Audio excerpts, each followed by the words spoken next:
आधी हकीकत आधा फसाना। आज की कहानी बिहार के कैमूर जिले से ताल्लुक रखती है। हमारी टीम से कुछ लोगों ने संपर्क किया। उन लोगों ने बताया कि देवी का एक ऐसा धाम है जहां बलि के दौरान बकरे के प्राणों को हर लिया जाता है और फिर देवी के ही आशीर्वाद से वो बकरा फिर जिंदा हो जाता है। क्या ऐसा संभव है कि किसी जीव को पहले मार दिया जाए और फिर उसे जिंदा कर दिया जाए? ऐसा आखिर कैसे हो सकता है? जब हमें यह कहानी बताई गई तो हमारे मन में ऐसे ही सवाल कौन थे। हमें लगा कि हो सकता है कि कहानी कुछ और हो जिसे लोग देवी के चमत्कार की शक्ल दे रहे हैं। लेकिन लोगों ने कहा कि अगर आपको हमारी बात पर यकीन नहीं तो अपनी टीम के साथ जाइए और देखिए कि देवी के दरबार में कैसे भक्तों की भारी भीड़ के सामने चमत्कार होता है। हमने लोगों की बात मान ली और निकल पड़े बिहार के कैमूर जिले की तरफ।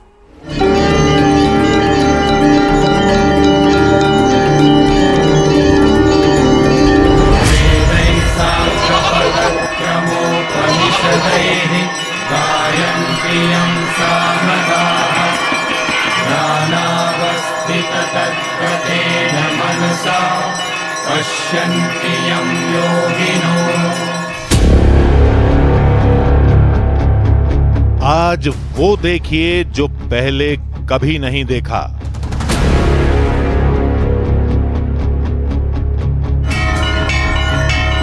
वो जीवित बकरे की बलि लेती है।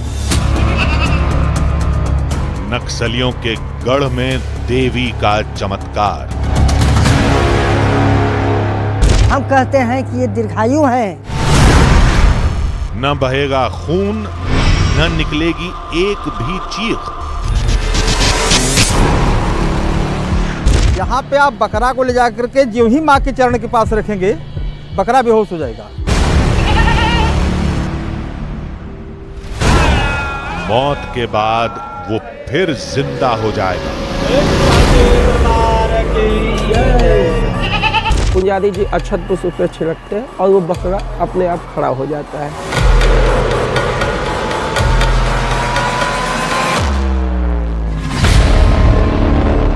आंखें खोल कर रखिए क्योंकि वहां एक एक सेकंड में रहस्य है। रोगान शेषान पहंसि तुष्टा रुष्टा तु कामान सकलान अभीष्टा त्वामा श्रितानाम नवीपन नराणाम त्वमा श्रिताम हास्रयताम प्रयान्ति। टकटकी लगा कर देखिए क्योंकि शुरू होने वाला है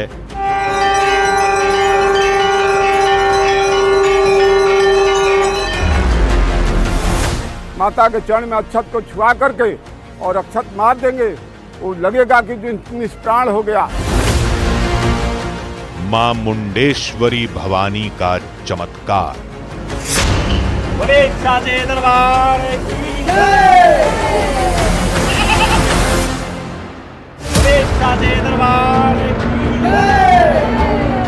ये कहानी का छोटा सा ट्रेलर था। अब मां मुंडेश्वरी धाम के चमत्कारों की हर एक कड़ी को समझने के लिए सफर की नए सिरे से शुरुआत करते हैं।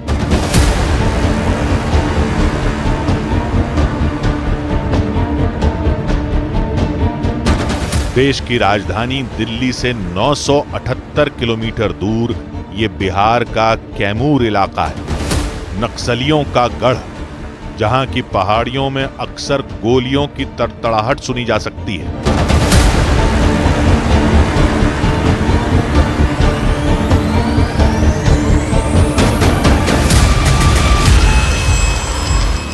लेकिन आज हम आपको यहां नक्सलियों का इतिहास नहीं बल्कि उस चमत्कार की कहानी सुनाने जा रहे हैं जिसका जिक्र हमसे कई लोगों ने किया था।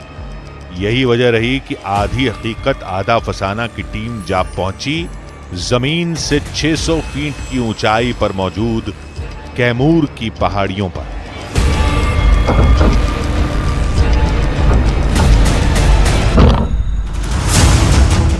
वहां जहां कुदरत की बेहिसाब खूबसूरती के बीच एक दिव्य धाम की अनोखी कहानी हमारा इंतजार कर रही थी। आधी हकीकत आधा फसाना की टीम पहुंची है बिहार के कैमूर जिले में और कैमूर जिले की पवरा पहाड़ी, जिस पर इस वक्त हम मौजूद हैं। इसी पहाड़ी पर एक मंदिर है, सदियों पुराना मंदिर है, मां मुंडेश्वरी भवानी का मंदिर। और उस मंदिर को लेकर एक चमत्कार के होने का दावा किया जाता है। चमत्कार ये बताया जाता है कि मां के चरणों में बकरे की बलि दी जाती है, बकरा अर्पित किया जाता है, लेकिन उस जानवर के शरीर से बलि के बावजूद भी खून की एक बूंद नहीं रिसती है। अब इस दावे में कितनी सच्चाई है, ये दावा हकीकत है या फिर कोई फसाना, चलिए देखते हैं।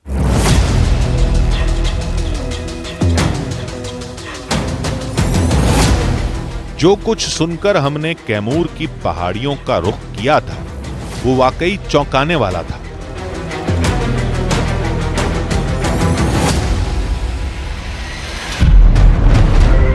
इसलिए अब हमें सबसे पहले मां मुंडेश्वरी भवानी मंदिर पहुंचना था, जहां से जुड़ी बलि प्रथा की हैरान कर देने वाली कहानी हमें सुनाई गई थी। हमें बताया गया था कि मंदिर में देवी का चमत्कार ऐसा है जो बलि के दौरान पहले तो बकरे के प्राण हरता है और फिर उसमें प्राण फूंक देता है।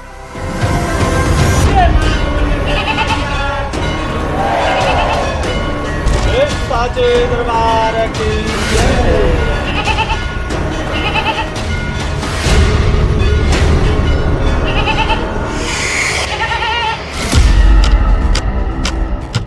इस दौरान न तो बकरे की चीख निकलती है और न ही बकरे का खून। हमें यही समझना भी था कि आखिर जिसे लोग चमत्कार कह रहे हैं वो असल में है क्या। लेकिन ये तो तभी समझा जा सकता है जब मां के उस दिव्य दरबार तक पहुंचा जाए।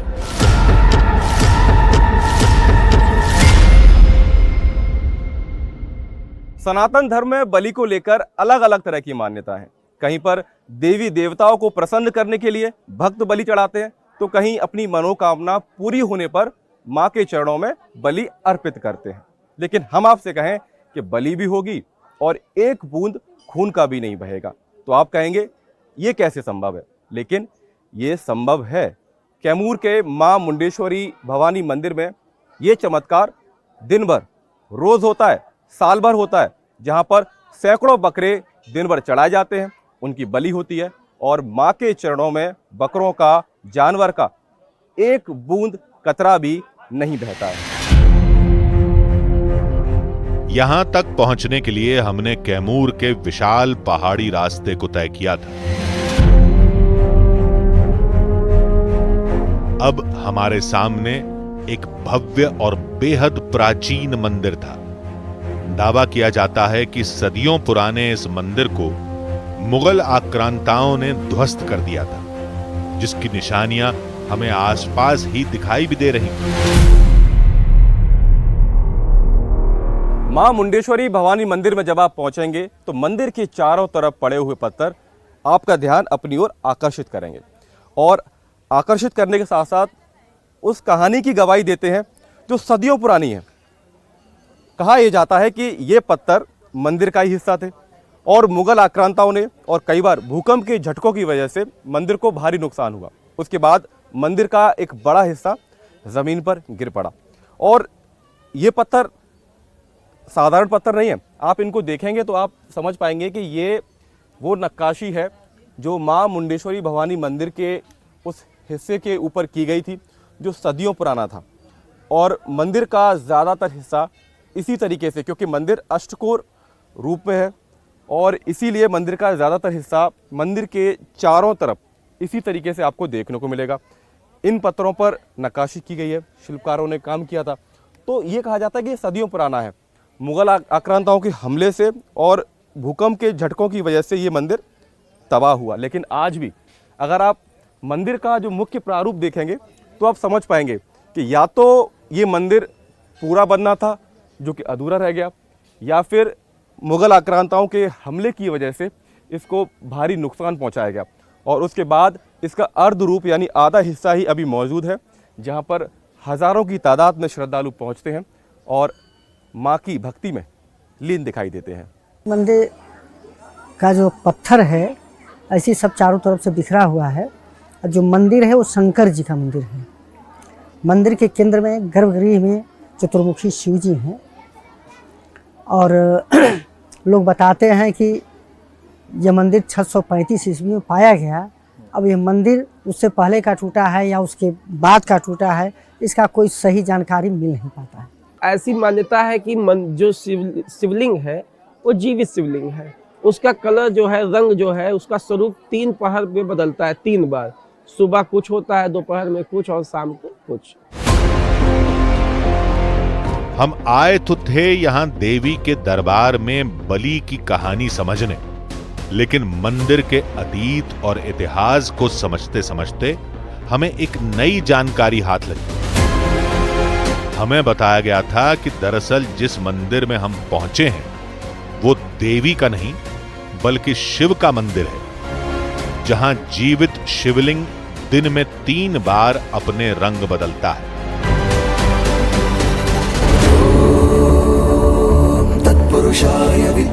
यानी शिवलिंग सुबह किसी और मुद्रा में नजर आता है, दोपहर में किसी और मुद्रा में और शाम को किसी और रूप में। यही वजह थी कि बकरे की बलि वाली कहानी को समझने से पहले हमने सोचा क्यों ना महादेव के दर्शन ही कर लिए जाएं। क्या पता देवी के दरबार से भी जुड़ी कोई कहानी यहां पता चल जाए। मां मुंडेश्वरी भवानी मंदिर की मूर्तियां इस मंदिर को दूसरे मंदिरों से अलग बनाती है, और उसके पीछे कारण यह है कि इस मंदिर में करीब 1900 साल से पूजा हो रही है। और जब आप मंदिर के भीतर पहुंचेंगे तो अक्सर ऐसा देखने को नहीं मिलता कि एक तरफ देवी माँ की मूर्ति हो और उसके सामने शिवलिंग हो, लेकिन मां मुंडेश्वरी भवानी मंदिर में जब आप जाएंगे तो आपको एक पंचमुखी शिवलिंग माँ की मूर्ति के ठीक सामने विराजित किया हुआ, स्थापित किया हुआ दिखाई देता है।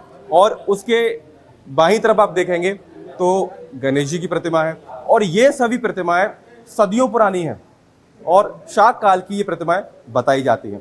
तो इस तरीके से इस मंदिर की भव्यता है और ज़्यादा बड़ी हो जाती है। और अगर इस मंदिर की बात करें तो माँ की मूर्ति के ठीक सामने ये शिवलिंग है, और शिवलिंग से जो रास्ता बाहर की ओर जाता है, तो जैसा कि बाकी शिव मंदिरों में आप देखते हैं कि बाहर नंदी बाबा होते हैं, तो इस मंदिर में भी शिवलिंग के ठीक सामने नंदी बाबा की एक बहुत पुरानी मूर्ति है, जो बताई जाती है कि जब मंदिर ये बनाया गया था वो भी उसी समय से उसी जगह पर विराजित है।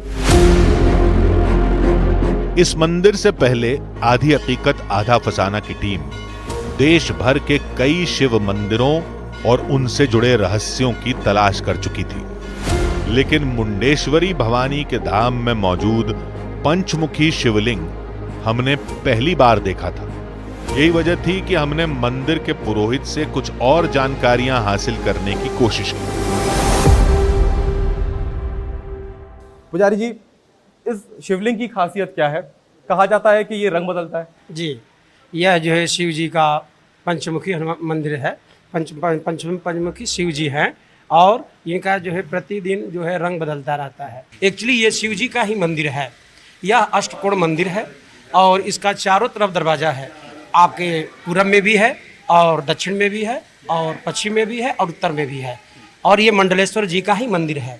एक्चुअली माँ का जो दरबार था वो बाहर था। हाँ, मंदिर के आसपास हम देखते हैं कि बहुत सारी प्रतिमाओं के टूटे हुए हिस्से हैं, शिल्प कलाएं हैं। वो चीजें क्या हैं, उससे क्या साबित होता है? जी, वो बहुत भव्य माँ का मंदिर था। ये जो है शालिवाहन राजा थे, उनका ये जो है कुल देवी के मंदिर था बगल में। लेकिन जब ये अत्याचार इत्यादि बढ़ा तो उसमें सारी मंदिर तोड़ दिया गया, और जो है यही जो है एक मंदिर शिव जी का मंदिर बचा। प्रलय काल में भी शिव जी ही प्रलय काल में शिव जी ही थे, इसलिए यह जो है मंदिर बच गया। बाकी सब चीज़ जो है यहाँ अष्ट भ्रष्ट हो गया। मंदिर की कहानी तो साफ थी, लेकिन शिवलिंग के रूप बदलने वाली कहानी में थोड़ा पेच था, क्योंकि हो सकता है कि पहर के हिसाब से बदलती रोशनी शिवलिंग पर पड़ती हो, जिसकी वजह से लोग ये मान लेते हों कि शिवलिंग रंग बदलता है। साइंस के हिसाब से देखा जाए तो लोगों का मानना है कि मंदिर जो 4 द्वार हैं तो सनलाइट के इफेक्ट से भी शिवलिंग का कलर चेंज होता है। खैर, आस्था से जुड़े विषयों पर हम भी सवाल नहीं उठाते, इसलिए एक बार फिर हम उस कहानी को समझने निकल पड़े जिसमें मुंडेश्वरी भवानी और बलि वाले चमत्कार की कहानी का दावा किया जाता है। जल्द ही हमारा सामना एक ऐसे श्रद्धालु से हुआ जो अपनी मन्नत पूरी होने के बाद एक बकरे को लेकर मंदिर पहुंचा था।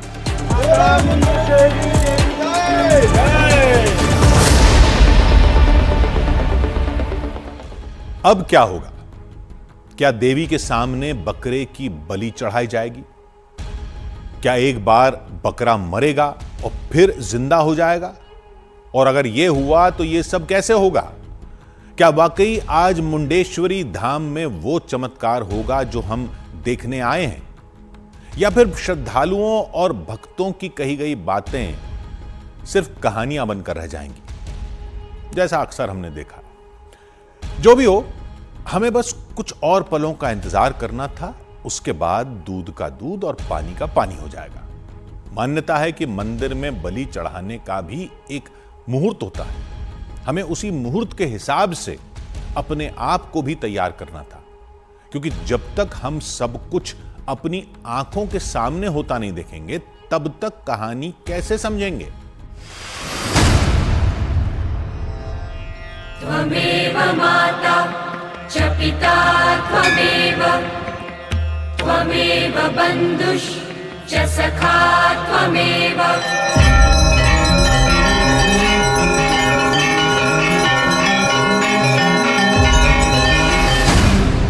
शक्ति के दरबार में भक्ति की लहर, श्रद्धालुओं की लंबी लंबी कतार। मुंडेश्वरी भवानी के धाम में यही नजारा रोज देखने को मिलता है।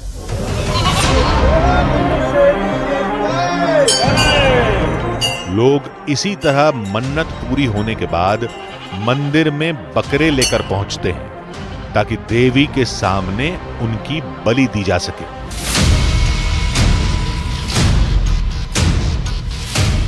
लेकिन चौंकाने वाली बात यह कि बलि अहिंसक होती है, यानी पारंपरिक बलि प्रथाओं से इतर मंदिर में बकरों को बिना मारे मां मुंडेश्वरी भवानी के सामने अर्पित कर दिया जाता है।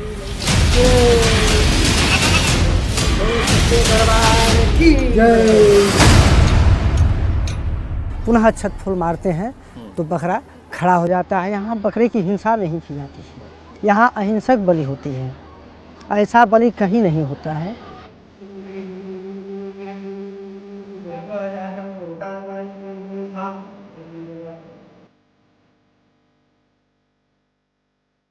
माँ का मंदिर जो है बहुत प्राचीनतम मंदिर है। विश्व में इतना प्राचीनतम मंदिर कहीं नहीं है और अद्भुत मंदिर है। यहाँ का जो बलि प्रथा है वो भी अद्भुत है। अहिंसक बलि होता है यहाँ पर। आप अपने से भी चरण पर रखिएगा तो माँ मूर्छित हो जाएगा। ये नहीं है कि पंडित जी यहीं रखेंगे या फूल चढ़ाएंगे, अक्षत चढ़ाएंगे तभी होगा। इसलिए होता है कि माँ एकदम साक्षात बलि लेती है।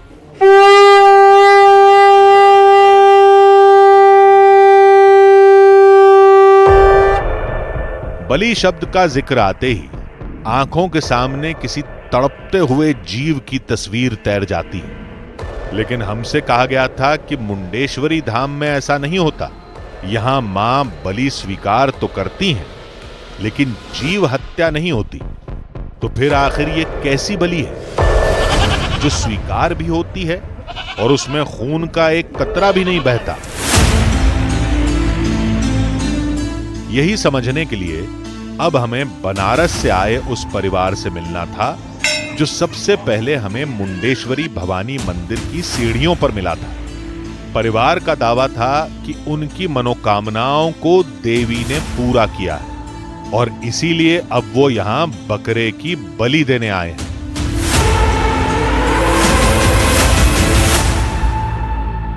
आज अपनी मन्नत पूरा हो गई तो अपनी उसकी आज बकरी की बलि देने के लिए यहाँ पर आए हैं। हमने सुना है कि यहाँ पर बलि तो होती है लेकिन रक्त नहीं बहता, बिना रक्त बहाए बलि दी जाती है। बिना रक्त बहाए बलि दी जाती है। माता बलि होता है, कटा नहीं जाता है। कटा नहीं जाता है। तो देखिए, अब ये जो जानवर था, बकरा है, इसका संकल्प जो प्रक्रिया है वो यहाँ पर पूरी हो चुकी है और अब इसको यहाँ से जो मुख्य जगह है, मुख्य स्थान है मंदिर के भीतर, जहाँ पर माँ मुंडेश्वरी भवानी की प्रतिमा है, वहाँ पर इसको ले जाया जाएगा और इसकी बलि दी जाएगी। और जो चमत्कार की बात ये कही जाती है कि चमत्कार ऐसा है कि मंदिर में बलि तो होती है, लेकिन बलि के साथ साथ एक कतरा भी खून का, रक्त का देखने को नहीं मिलता और इसी बलि से माँ मुंडेश्वरी भवानी प्रसन्न होती है। बकरे को माला पहनाई गई, उस पर अक्षत चढ़ाए गए। संकल्प के साथ धार्मिक अनुष्ठान से जुड़ी सारी प्रक्रिया पूरी हुई। मनोकामना संकल्प नाम क्या है?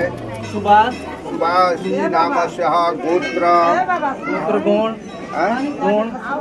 कश्यप गोत्र। मातृ मुंडेश्वरी स्थाने मनोकामना पूरा हुआ है आपका?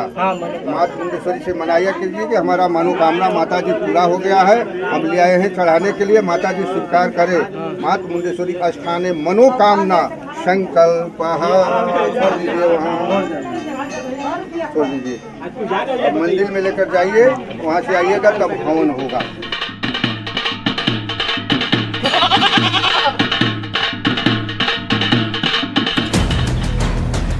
यहां से अब परिवार बकरे को लेकर मंदिर की तरफ चल दिया।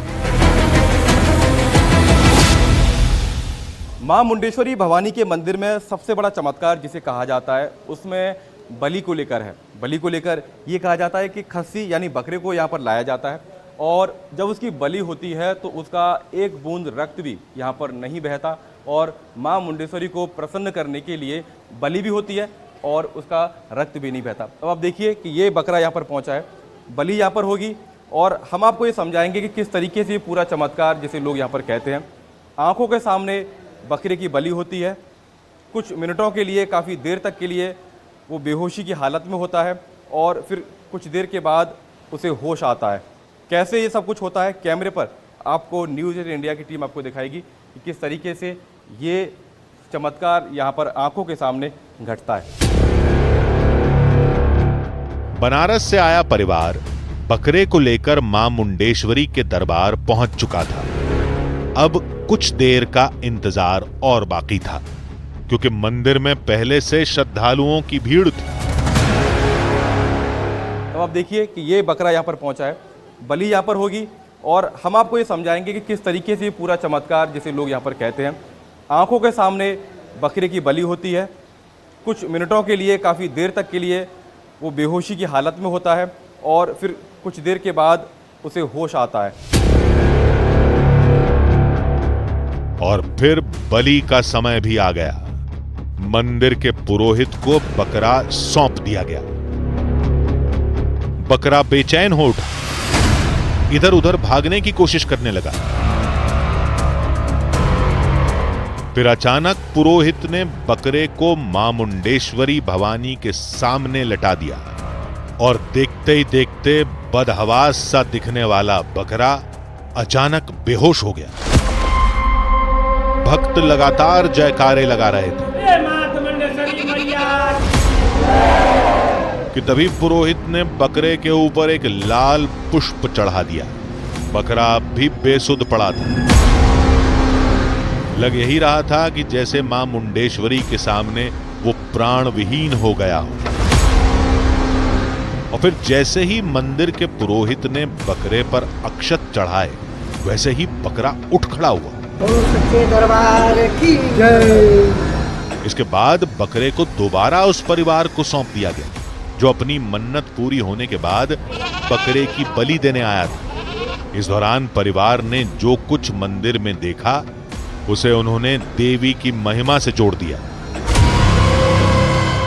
फूल और चावल मारते हो तो फिर ये जीवित माँ की कृपा है, वो तो माँ ही जान सकती है। हम लोग तो क्या कृपा है, क्या देखा आपने? देखा ये कि हमने तो मतलब माथा टेका था। माँ की कृपा ये हमने सुना है कि अक्षत मारने पे बकरे का बलि हो जाता है। वो जीवित बकरे की बलि लेती है, न कि निर्जीव बकरे का। वापस जीवित कैसे होता है? जीवित होता है तब जब उनकी शक्ति, मतलब जब वो अपनी जो उनकी श्रद्धा होती है रक्त ले लेती हैं, उसके बाद वो मतलब छोड़ देती हैं। ये सब कुछ हमारी भी आंखों के सामने हुआ था। लेकिन मंदिर में तो कई और लोग भी आए थे। क्या उनके बकरे के साथ भी वैसा ही होगा जैसा बनारस से आए परिवार के बकरे के साथ हुआ था? इससे पहले ये हम समझ पाते, हमारा सामना कुछ और श्रद्धालुओं से हो गया। इनके बारे में क्या कहा जाए, जितना कहें कम है। हम मनुष्य उनके बारे में कुछ कह नहीं सकते हैं। माँ की महिमा अपरंपार है और यहाँ जो भी मन में लेकर आता है तो सब माँ मनोकामना पूरा करती है। नहीं, यहाँ पे बलि नहीं होती है। यहाँ पे आप बकरा को ले जा करके जो ही माँ के चरण के पास रखेंगे, बकरा बेहोश हो जाएगा। अपने आँख से हम देखें कि यहाँ पे बकरा का बलि नहीं होता है। बकरा माँ के चरण में जाता है और पंडित जी उसके ऊपर फूल रखते हैं, बकरा बेहोश हो जाता है। फिर पंडित जी उसके ऊपर फूल डालेंगे, वो खड़ा होकर के चला जाएगा। अद्भुत है और ये अद्वितीय है। माता का स्पर्श होने से, उनका पुष्प अक्षत स्पर्श होने से एक जो खसी है वो अपने समाधिस्थ और प्रकाष्ठा पर चला जाता है, माँ को समर्पित हो जाता है। अब तो इतनी उत्कृष्ट बात है जिसको हमारे जैसे मानव को समझना सहज नहीं है।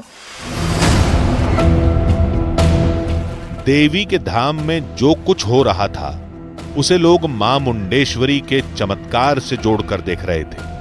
इसलिए हमने तय किया कि अभी तक जो कुछ हमने मंदिर के बाहर खड़े होकर देखा था उसे मंदिर के एकदम अंदर जाकर देखेंगे, ताकि बकरे की सुध-बुध खो देने और दोबारा होश में आने वाली कहानी को समझ सके।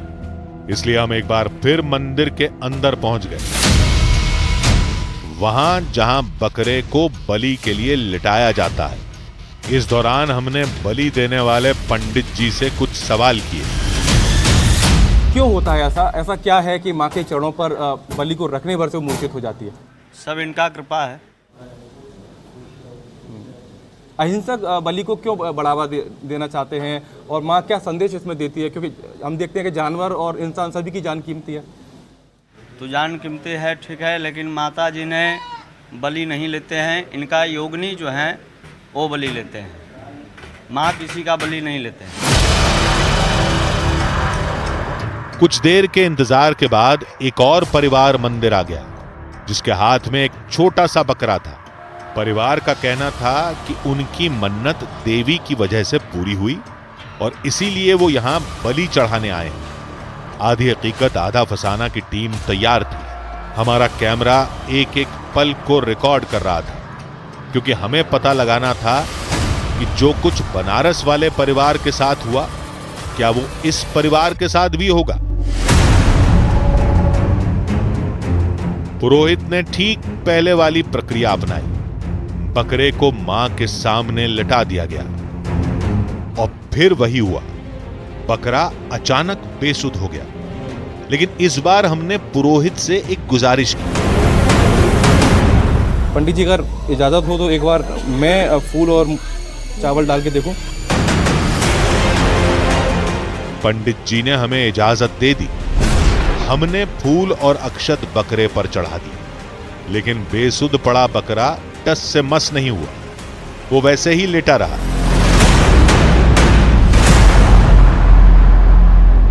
मैंने चावल फूल डाले लेकिन कोई असर नहीं हुआ। अब यही काम पुजारी जी जब करते हैं तो जो बलि, जो जानवर अभी तक मचल रहा था, कूद रहा था, वो किस तरीके से बेहोश हो जाता है आप ये देख सकते हैं, पूरी तरीके से मूर्छित हालत में। पुजारी जी जो चमत्कार आप करते हैं जरा एक बार करके दिखाइएगा। इस बार पुरोहित की बारी थी। उन्होंने बकरे पर अक्षत और पुष्प चढ़ाए, लेकिन बकरा अब भी नहीं उठा। हमें बताया गया कि जब मां चाहेंगी तब बकरा उठेगा।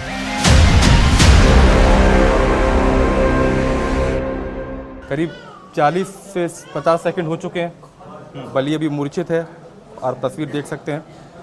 तो जब तक प्राण दोबारा से, जैसा कहा जाता है कि माँ इनके भीतर नहीं डालेगी, तब तक इसी तरीके से बेहोश रहेंगे।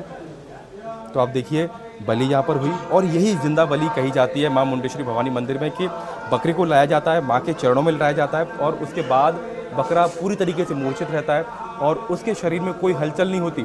और ऐसा कहते हैं कि माँ मुंडेश्वरी ही तय करेगी कि थोड़ी देर के बाद ही सही उसके शरीर में दोबारा से जान आए। मंदिर के पुरोहित ने एक और कोशिश की। इस बार बकरा उठ गया। ये देखिए, तो जो बकरा हलचल करता हुआ, कूदता हुआ मंदिर में पहुंचा था, वो मूर्छित हुआ और मूर्छित होने के बाद अब एक बार फिर से जीवित हालत में उसी भक्त की गोद में है और इसी अहिंसक बलि को यहाँ पर माना जाता है। और इसके पीछे संदेश ये है कि बलि चढ़ाने से माँ प्रसन्न जरूर होती है, लेकिन अगर जानवर का एक बूंद खून भी बहेगा तो माँ रूठ जाएगी। ये संदेश इस मंदिर की तरफ से सभी को दिया जाता है। इसी तरह मंदिर में जितने लोग अपने बकरे लेकर आए थे, सबके साथ लगभग यही हो रहा था। बकरे को जैसे ही मां मुंडेश्वरी के सामने लिटाया जाता, वो बेहोश हो जाता और जब पुरोहित उस पर अक्षत और पुष्प चढ़ाते तो वो दोबारा अपने पैरों पर खड़ा हो जाता। ये सब कुछ कैसे हो रहा था, ये हमारी समझ से परे था। कहीं पुरोहित किसी खास तरीके से तो ये सब नहीं कर रहे थे, क्योंकि इंसान की तरह जीवों में भी ऐसी नस होती है जिसे अगर दबा दिया जाए तो कुछ सेकंड के लिए बेहोशी की हालत हो सकती है। फिलहाल हमें ऐसा दिखाई नहीं दिया। तो क्या ये सब कुछ मुंडेश्वरी भवानी के चमत्कार की वजह से हो रहा था? क्या श्रद्धा और भक्ति में डूबे लोगों ने जो हमें कहानी सुनाई थी वो सही थी? जो भी हो, धर्म के रास्ते पर सवालों की दीवार जरूरी नहीं होती। फैसला आप कीजिए, क्या हकीकत है और क्या फसाना।